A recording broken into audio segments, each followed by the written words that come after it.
Welcome back, everyone. We're going to be talking about a phone and a phone lineup that actually kind of ended recently, which is pretty strange. And the specific phone is the Blackberry Classic, but Blackberry, as we know, according to TCL and a lot of other manufacturers, Blackberry is done for, and they kind of switched away from being like a hardware company to a software company more so. And no offense to them, I think they were pretty cool, but I never really got their phone out lineup for the most part. I understand they're more so for like business professionals and people like that, but even at that point, I still think there was a pretty huge market gap between Blackberry and pretty much the rest of the phone lineup, and that really goes to show because they were struggling, they were having problems, and eventually they are out of business now or something. Now the thing with Blackberry, and specifically with Blackberry Classic, and in this whole entire video, I'm going to basically talk about my whole entire experience. Now basically what I'm going to say is this whole entire video is opinionated. It is my opinion on this thing. I've been kind of like, with Blackberries in general, like I said, I have a hard time understanding their concept, so kind of keep that in mind while I'm going through this video. This is all my opinion.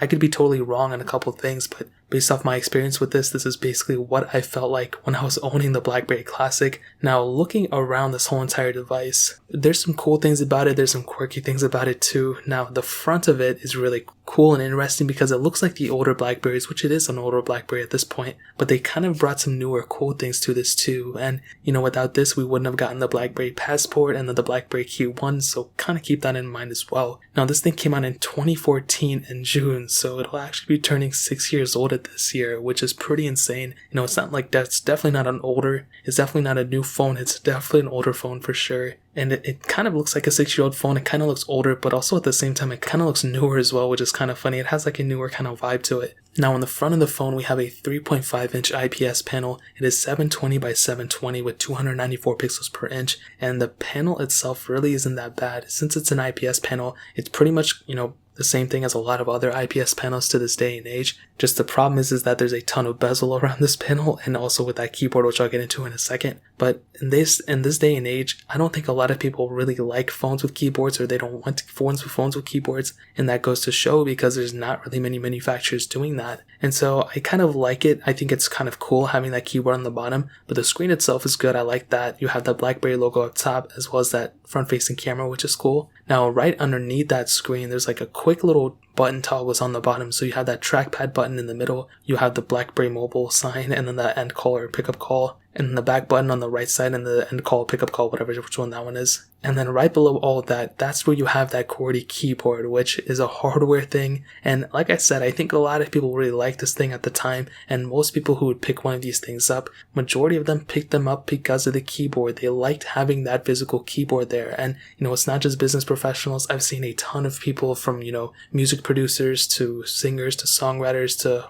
actors have Blackberries back in the day, and one of their major things they used to say was because they had that physical keyboard. And this was even after the fact iPhones came out and Androids came out that took up basically, they were all screens, no keyboards at that time. And this phone, with its keyboard and everything, I think it's a cool concept. I think it's cool, but I just don't think it's really practical in this day and age, since most people don't really want to use keyboards. And one thing I will tell you is with this keyboard is that I know I don't want to spend too much time on it, but when I was going through the setup, when I was using it just now, I honestly don't really like how in order to put in like the button, the numbers and everything and the periods and stuff, I have to constantly click Alt and then type in the numbers and all of that, versus on something like iOS or Android or any other keyboard manufacturer software keyboard, you can easily just, click Alt on there one time and then go in the numbers. And some Android keyboards actually have the numbers already up there, so you can just tap in the numbers instead of having to constantly type Alt or whatever. And some of them have periods that you can type in and everything like that without having to constantly click Alt and go from there. And that can kind of be an issue sometimes.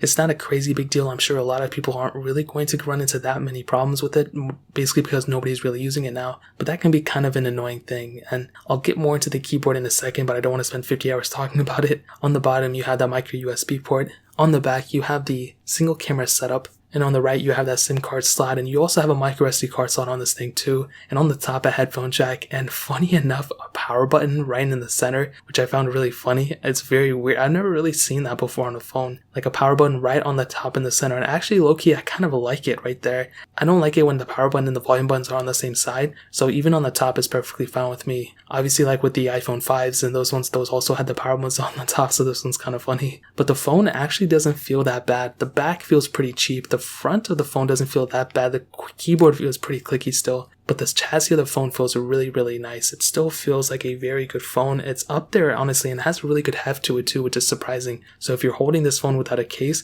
it'll actually give the impression that it's actually a pretty expensive phone. And I think I only paid like $25 for this thing. Probably, I think I paid less than $30 for this thing, which is expected because it's a pretty old phone at this point. But either or, I think this phone is still a pretty decent built phone. But the quirky things like the QWERTY keyboard, and the screen and just the overall build is a little off-putting to some people, I'm sure. Now that kind of sums up the hardware. I spent like 5 minutes talking about that as I didn't really want to. The software-wise though, it started off with Blackberry OS 10.3.1. We are able to upgrade it to 10.3.2. Now the weird thing is the software obviously is kind of the same as Blackberry Passport, Blackberry Key 1 and those ones, but I'm not really too sure why, but I cannot install any apps on this thing. I think the software is fine for the most part. It's pretty slow and everything, which I'll get into in the performance section, but I can't install any apps, which is really weird. And I even tried installing some APK files, which I know this is not like technically an Android device, but I was able to install APK files on my Blackberry Key 1 and my Blackberry Passport. So this is a little bit weird. I wasn't really too sure why that was happening, but I was able to download those APK files like Temple Run 2 and Crossy Roads and those ones,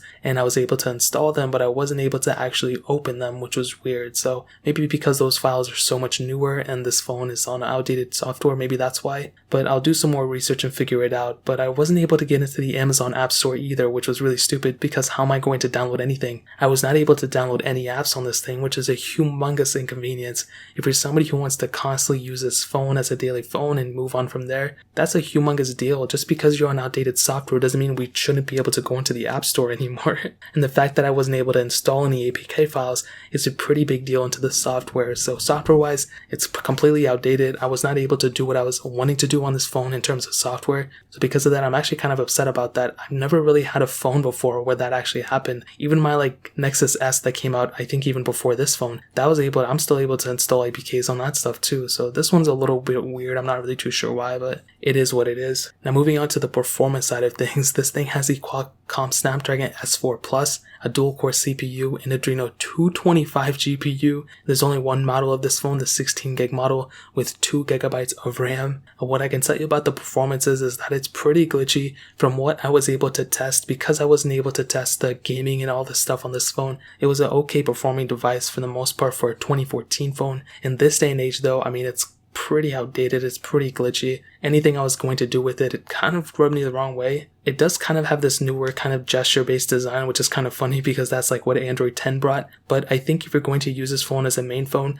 it's not completely slow, but it's just, I wasn't able to get the apps on it, so I'm not able to test it. Some of their built-in apps like YouTube and stuff, literally just open the browser and just go to youtube.com. It doesn't even have the actual official YouTube video app, which is so funny. So I think overall, it's an okay performing phone, like I said, for a 2014 phone. But I've had many other 2014 phones like the iPhone 6 and the Galaxy S4, I think at the time, or the Galaxy S5. Those phones perform so much better and are much more capable and better phones than this specific phone. So again, I don't want to hate on BlackBerry too much. They offer a lot, but it's just kind of weird that that's the case. Now moving on to the camera, this thing has a single 8 megapixel camera on the back, and it's okay. It gets the job done for the most part. If you're going to take a photo, I guess it'll take the photo. You have a couple settings built in too, which is kind of nice, but again, it's not comparable to anything. Even back in 2014, we had the iPhone 6, we had the Galaxy S5.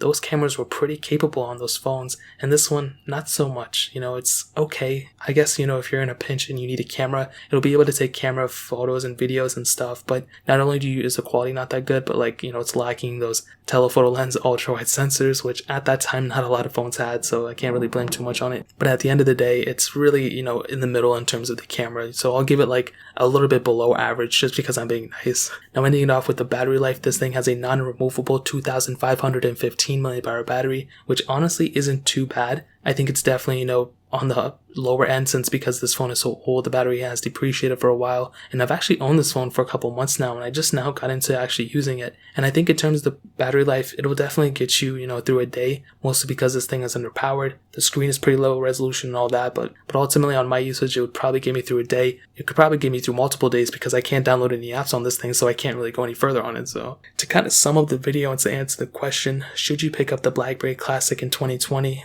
Obvious answer, no, this thing is not worth it in 2020 based off my usage. If you're able to download apps on it and everything, maybe it's a different story. But for me personally, like I said in the beginning of this video, this is based off my personal experience. And based off that, I can't really say this thing is really worth it in 2020 based off my performance again. However, if you're somebody who is okay with using an outdated phone and you need a keyboard that badly and all this other stuff, I would recommend you picking up either a Blackberry Priv or Blackberry Key 1. Those phones are much miles ahead of this phone. They're still a Blackberry phone, so you can still get them. The Blackberry Priv especially, that thing is almost on stock Android, which blows this thing out of the water. So that pretty much covers it there. If you have any other questions or anything, let me know in the comment section below. Hit the like button, that would mean so much, but definitely hit that subscribe button. Every single subscriber that we get really does count, so it means so much if you guys could hit that. Also check out the other links down in the description as well. My Twitter, my Instagram, my second channel, all those links are linked down below. I'd really appreciate if you guys could check it out. More importantly, everything else, I love every single one of you guys. Hopefully I'll catch you guys in the next video. Peace out with them.